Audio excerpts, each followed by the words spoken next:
we're in the dip, and I'm seeing the minute someone puts an offer on a property, 3 other people come forward because they were waiting to see how low it would go. The minute somebody else says, "Oh, I want it," they're like, "I didn't realize how badly I wanted it. Now I want it too." You're listening to the Ottawa Real Estate Podcast, your go-to source for all things Canadian real estate. Hello and welcome back to the Ottawa Real Estate Podcast, your go-to source for all things Canadian real estate. My name is Paul Stevenson. I'm a level 2 mortgage agent, and David is not here today. David is away, so we have an amazing guest, Frances Ebbrell, realtor. You got it. You got it. Hit Nice the nail to on the see you, head. Paul. Yeah, good Nice to see you as morning. well. So thank you very much for being here. Thank you everyone for tuning in, for listening, and thank you to our amazing sponsors. This is April 22nd when this comes out, and I would say anyone who's in the industry would agree, spring has sprung, open houses are busy, the market seems to be right on the cusp of exploding. I talked about this last week, Frances. I said, in my opinion, I think May 1st to June 15th is when the majority of home purchases in 2026 are going to happen. Like the agreements will be accepted during that time frame. I think we're just gearing up. We saw warmer weather this weekend, and I mean, we did an open house together on Sunday that was not only impressive, the turnout, but the people that came through. I don't know what you did, but for whatever reason, they showed up like they wanted to see you maybe as much as they did the property. And this was a stunning property, and we can talk about the property if you'd like, but it was just impressive that they were just so, they wanted to talk to you. Like you sold the property so well, you showed it, you showcased it so well that they wanted to not only see the property, but they wanted to see you. How do you do it? And like, how do you get people excited about your listings like that? Okay, so first of all, thank you so much, Paul. I really appreciate that huge compliment. I plan my videos ahead of time. There was a time when I would just show up and expect that the photographer was going to make the house look incredible. I would just have to tell you how many bedrooms there are and how many bathrooms there are and say, "Come on, let's go take a look." And I was early to the game with the videos in real estate. I was one of the first adopters. But that is the formula that everybody goes to now, and it's pretty boring. We don't need that. And we can all read in the description of the property how many beds there are, how many bathrooms there are, how big the lot is. But what I try to do is trigger an emotion. Target the buyer that you're aiming for. And so with the particular house you're talking about, it's an amazing Georgian red brick home. And the people that are going to be buying that home, they love art. They have nuance. They like history. And so I leaned into the history of the house as a permanent, as something that carries on no matter what's happening outside in the world. And I made it into like a story, and I narrate it really nicely, and people responded, and it got tons of shares online. And it is a matter of just making the time ahead of that shoot to think about what you're actually selling and who you're selling it to. So yeah, people were there. They were happy to talk to me. In the old days, people would come to an open house. They would not want to sign in. They would not want to talk to the realtor. They would do their best to avoid you the whole time. And Yeah. you'd be trying to smile and feed them cookies. I'm finding there's been a big shift because if they've seen my video online, they've seen me, they're getting my personality, and they want to talk to me. And also in my videos, I'm not selling me. I'm not telling you that I'm the realtor. I'm selling the house. I'm talking about the house. So I think that also gives it's a bit more genuine. Yeah, and I think you do a good job, especially with that home. I mean, I've seen a lot of your videos, obviously, but I think that home specifically, it did feel kind of like the house speaks for itself, but you're showing them those key points. And I saw that when people came through, the people that did come through were, I would say there wasn't many first-time home buyers. Not that this isn't a home for first-time buyers, but it seemed like the people they'd been waiting for a specific home just like that. And I think the story you built around it was something that they, like you said, they connected to, and they thought like, that's the lifestyle we want. That's the home that speaks to us and tells the story that we want to be living. It's almost like you're creating this lifestyle that they can create and kind of slide into by buying this house.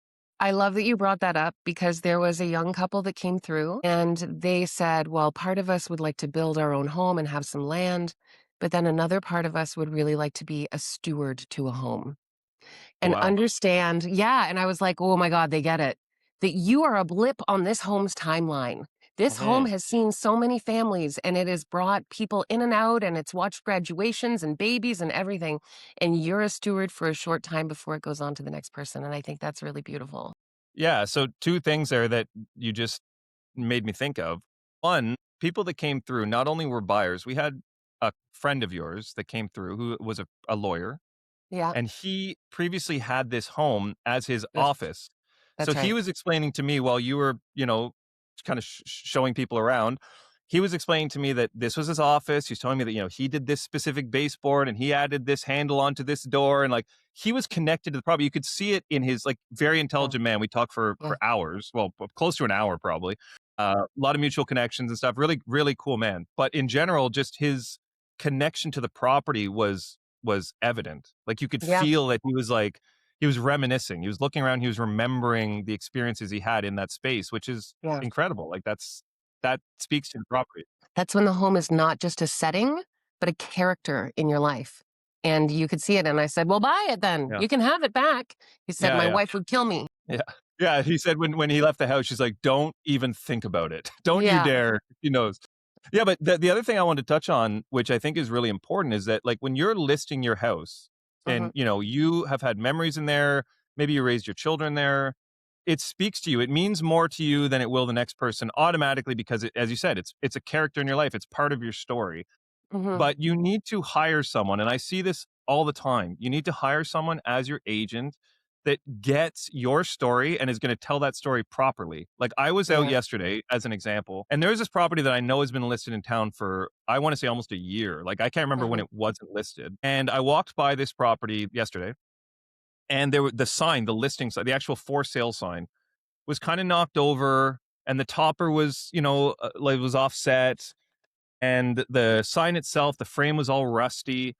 And I was thinking to myself, like, if I was the seller or the buyer, like, how would Hmm. this sign make me feel? Like, if I've been saving for years and I'm a first time buyer, and this is going to be the home I raise my family in, what is my initial reaction going to be when I see that sign and this is the pride that they're taking in this property? You already feel Yeah. They like don't care. you're They not don't living. care. It's not living up the expectations that you have for that home. That's right. And They're what not might be they're not honoring that home, Paul. exactly. And I think that you're touching on something else that I believe very strongly, that the way you do one thing is the way that you do everything. Mhm. So if you're not going to take the time to pay attention to make your sign look good, you're probably not going to take the time to pay attention and make sure the contract is flawless. You're probably not going to take the time to make sure your marketing is flawless. So that's your lawn sign. That's your marketing for that home. And if that's all you're capable of doing, then you're probably dropping the ball in other areas. Yeah, and I guess it's twofold, and that's why I was kind of bringing it up because both the buyer and the seller are kind of losing steam. Like, the seller's kind of feeling like, oh, this is how they're presenting our property, and the buyer is like, oh, this is the property we're looking at. Just kind of the that initial reaction. Like, I've bought and sold homes, and I can tell you when you pull up to a house that you're excited about, like you see the photos and you're excited to see it. And then you show up and everything, like the sign is perfect, the lawn's nicely mowed, the garden is blooming. Like Mhm, you get even more excited, right? But if mhm. you show up and everything's dead and the sign's rusty and you're pulling up, you're like, "Ah, maybe this isn't the spot." Like it kind of just subconsciously even might tell you like this isn't the one, Oh and you my don't god. want to have that feeling. I love this conversation because it's the difference between buying a diamond ring at Tiffany's and a diamond ring at a garage sale. Which diamond ring are you willing to spend more money on? Like the Right. Yeah. presentation is everything. The president of Farm Boy gave a talk at one of the brokerages that I worked at some time, I can't remember. And he said, "We turn all of our apple stems in the same direction. When they're putting the apples out, the apple stems have to be pointing in the same direction. And we all know there's a very vast price difference between the apples at Freshco and the apples at Farm Boy. Presentation is everything. And my favorite example, like locally, is Kavanaugh Construction. Their trucks are always immaculate. And these are trucks that are on job sites, working all day, getting dinged up, broken windshields, but they have on site garages and windshield repair, and they make sure that those trucks are polished and perfect. And that's why they're the biggest construction company in this area. Interesting. I didn't know they did that.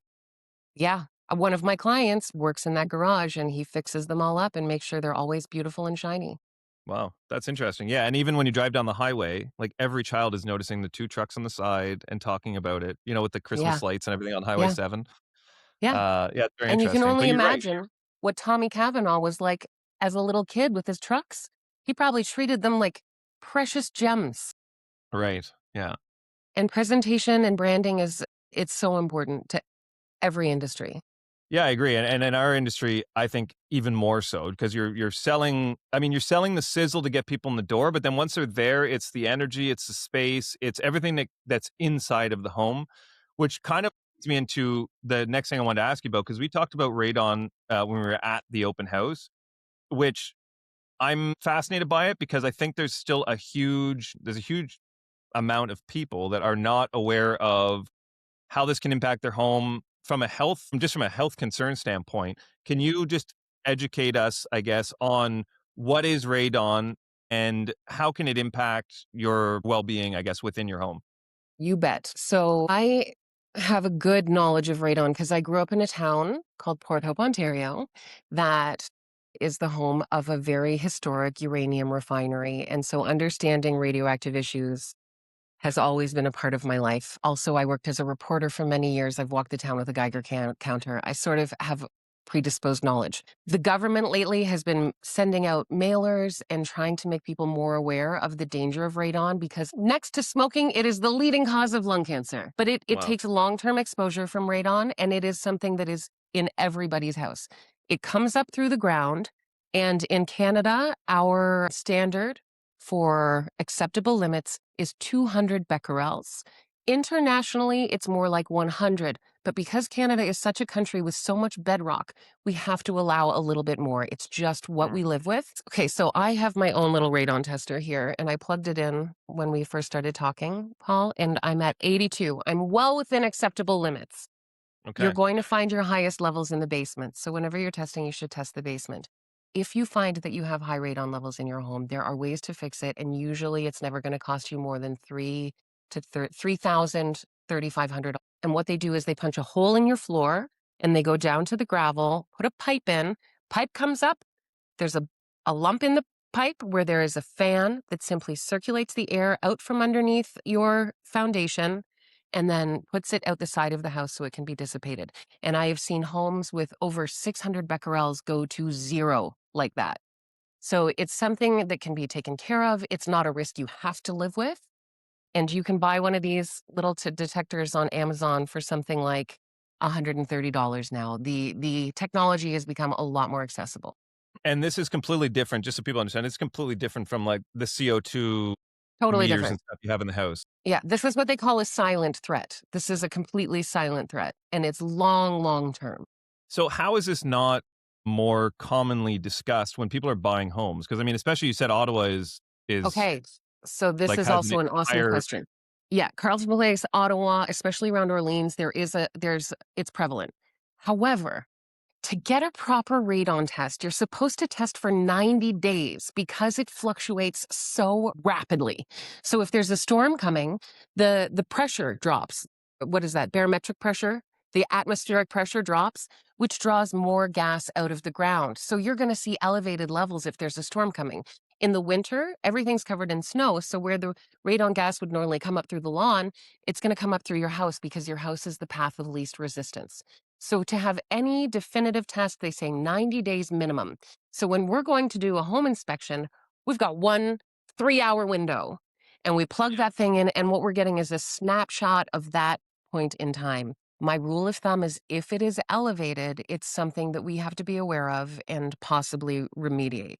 So I would rather have a snapshot of what we're looking at here because I've also been in houses where it's over 1,000. And then you're like, if it's over 1,000, even on a good day, we're going to probably still need to get that equipment in to take care of it. Right. And is this something that inspectors are actively doing? Like, do they set that up? Because I've Some, never had someone do that. So that's why I'm yeah, wondering, like, is this known by inspectors and is this something there or is it done by yourself during that inspection?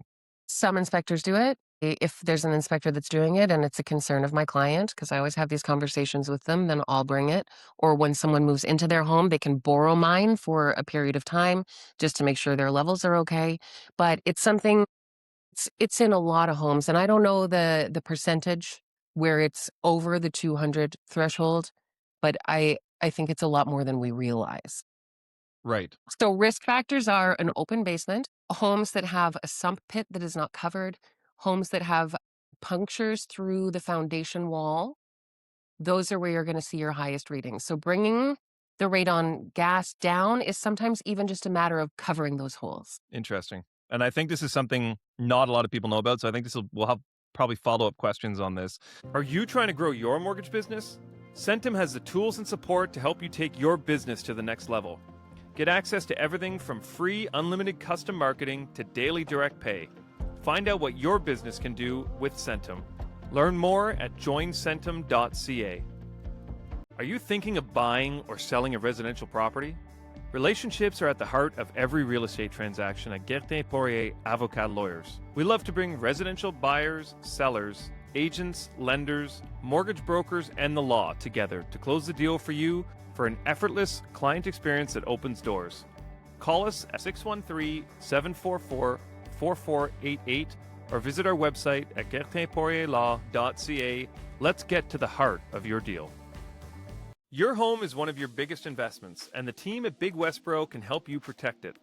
Our expert brokers will find the perfect coverage to keep your home and belongings safe. Call 613-239-5792 or visit thebig.ca/Westboro for a free quote. Think big, protect what matters most. Even the best photographer can't hide drywall dust and paint splatter. And every day you delay listing could mean missing peak spring pricing in Ottawa. A to Z Cleaning Expert gets your property truly photo ready. Don't risk going to market half ready. Mention TowRep at atozcleaningexpert.com to receive priority scheduling for your next listing. I wanted to go back to the listings for a second because we are seeing a lot more listings come out. And when we had Sean Cathcart on, who's the senior economist with CREA, he was saying that the listings, the spring market kind of continuously got pushed kind of week after week because of that cold flash we had in, I think it was February. Mhm. So from the listings you're seeing, from the sellers that you're speaking to right now, are people more in tune with current pricing? And I understand this is part of the job of the realtor is to explain where the market is and so on, but are you seeing sellers still having that kind of 2022 mentality from a pricing standpoint, or are people a bit more adjusted now to where the actual market is today? We all think our homes are worth more than they are, and we just have come out of a period where it was nuts. So sellers still want those 2022 numbers, and they are becoming more realistic, but part of my job is educating them and tempering their expectations. I don't want to end up in that situation where the lawn sign is turning rusty and I've lost interest in trying and they've lost interest in my existence on the planet and everyone's resentful. So my job is to educate people really well. And to do that, I'm going to make them look at comparables. I'm going to make them look closely at comparables. We're going to work on it together. But I've also added a page to my listing presentation, and it is called What COVID Did to Real Estate. And Smart. yeah, obviously the market went a little wild. People were panic buying. Prices were driven way up to levels that in hindsight were not sustainable. And then I give a very specific example based on these people's neighborhood. In this example, we'll use Carleton Place because you know I love Carleton Place. Who doesn't? In Carleton Place, April 2022, that was the peak. That's when everything hit the highest, and then it started coming back down. April 2022, the benchmark price for an average single family home in Carleton Place was $731,500. April this year, the benchmark price is $582,000. So having that before we even get to the pricing of their home kind of gives them that little reality check. And they're like, yeah, it was crazy back then. And then when we get around to talking about the price of their home, there's a more realistic approach. So you're educating them. That's my job. Yeah. And I actually had this conversation with a client yesterday. They told me they were looking to basically upgrade to a larger home. And I said, okay, well, what's your current mortgage balance? What's the estimated value of your home? And they're like, oh, well, we bought our home's worth about 700,000 right now, and the mortgage balance is about 600,000. I said, oh, okay, so you put less than 20% when you bought it. And they said, no, we actually put 20%, but home prices have come down so much since we bought it that it's now So they worth. were realistic. That's amazing. Yeah, I couldn't. Yeah, I was actually like, oh, it was to your point. Like it was kind of refreshing. Like, oh, they've been informed and they actually understand where things are Yeah. right now. But this is I mean, this happens constantly. Like we saw as well during the pandemic. I'm sure you have it in that pamphlet, but rates were basically 0. I mean, they weren't, but I mean, they were 2% or under, which Yeah. is in mortgage terms, like it's essentially free money. So Yeah. people qualified for higher price points and Mhm. their payments were less at that price point. Like if people pre-approved for 900, well, let's go 900. It was 700 last year, but now rates are Yep. down. So we can Yep. buy more, and now we're dealing with the repercussions of those people renewing into homes that are 10% less valued Yeah. and rates are double what they were when they bought. And we're going to see even more listings come out, right? Because of the That's fact right. people have to downsize or they have to maybe move back to the city because of that back to work mandate or what have you. That's Are right. you seeing people more hesitant to move to Carleton Place now because of that return to work mandate? Or are people still open to that lifestyle with that kind of knowing it's a fair exchange? That's a great question. I think people will always want to move to Carleton Place. There has been so much growth in this area, and if you look at the subdivisions that have popped up, they're full of young people that are having babies. Yeah, you're right. And And the grandparents are realizing that they get more bang for their buck out here in Carleton Place, and so they're selling their places in the city and moving out here. So it may not be the remote workers, but there is always a demand. This community is always growing, and there are people that are realizing the quality of life here compared to what you're going to get in Canada or Barrhaven is so much better. The community, the feel, the walking distance to schools and beaches, and yeah, we're not I don't think we're in any trouble right now. Prices have come down obviously since the peak, and they're sort of leveled out now, but there's always gonna be demand here. Yeah, and we were saying even at the open house, we were talking to some of those buyers who bought 10 years ago and they were paying, 350,000 for single detached homes, which is wild to think about today. I mean, hindsight's Yeah. 2020. It's very easy to look back and be like, "Of course, look, they should have bought then." But it's the Yeah. same thing now. Like that 750 home will realistically could be 1.5 million in 10 years from now, 12, 15 years from now. That's just in Ottawa, especially. It's almost every 10 years that home prices double. Now, Carleton Place is in Ottawa, I understand, but Yeah. when prices get too expensive in the city, where do people go? They go just outside the city. Like we talked about this during COVID, it was drive till you can buy. You're like, you can't afford here because they're too expensive. Well, go to Carleton Place, go to Almond, go to Perth, go to Smith Falls, go to Renfrew, Yeah. or Yeah. wherever. Go Yeah. east too. Lanark Islands. Yeah. Yeah. So I don't think we're there. To me, I think this is actually like a fairly balanced market right now. As crazy as Mhm. everything seems, I think the reason why we're seeing buyers kind of hesitating and sellers kind of waiting is because it is balanced. Like I think things are actually priced properly, and there's kind of a balancing act right now of Mhm. sellers accepting that fact and buyers you know, ready to go, but also not wanting to buy too high. I think a lot of buyers I talk to still think prices are on the decline, which Well, they to me have isn't been, the case. right? So if you're seeing the trend going down, you're gonna hope that the trend is continuing down. And you will kind of want to play the how low will it go game. But I'm telling you, it's not a good strategy right now. We're in the dip. And I'm seeing the minute someone puts an offer on a property, three other people come forward because they were waiting to see how low it would go. The minute Yep. somebody else says, "Oh, I want it," they're like, "I didn't realize how badly I wanted it. Now I want it too." And so it gets a bit weird. So if you see a property you like, it's priced well, go for it immediately. Yeah, you're right. I mean, that's market psychology, and I think we see that in all markets, but especially in real estate because you're so emotionally connected to it. Like if you buy an Apple stock, it's like, yeah, you're invested financially, but you're not Yeah. emotionally connected to it as much.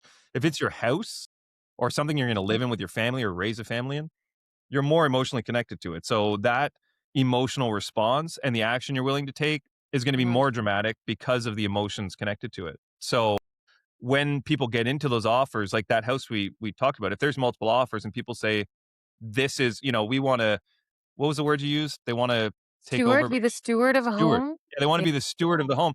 If you have that mentality, you kind of feel like it's yours already. Like this is our birthright. This is our house. Like Yes. I Yes. want it. And they're willing to go crazy for it. And I'm not saying that's Wow. what's happening right now, but we did see that during the pandemic. And it's just the psychology of buyers is that they can get wild when they really want it because it's one of one. It's the only one. It's not like you can just go to the store and buy another. Like this That's is it. right. It's this one or nothing in That's their right. head. Well, I always tell my clients, like, if this isn't the one, there are always more. There are Yeah, always yeah, me other too. things coming up, and things do work out the way they're supposed to. They really do. You gotta keep the faith, and that's the other thing. I'm gonna be adding another page to my listing presentation because I'm noticing so much what a negative attitude does to the process. If you're dealing with someone who believes it's not gonna go well or believes that their house isn't gonna sell for what they want, it it's a self-fulfilling prophecy. And Yeah. so without sounding too woo-woo, like, you gotta keep the faith, stay positive. Yeah, I completely agree. And we've seen that. I mean, that kind of goes back to the rusty sign, you know? That's going to be our theme of the day, but it's to that point. Like if you go in there with the energy of this, they don't really care about this home. You're carrying that through the whole experience of seeing that house.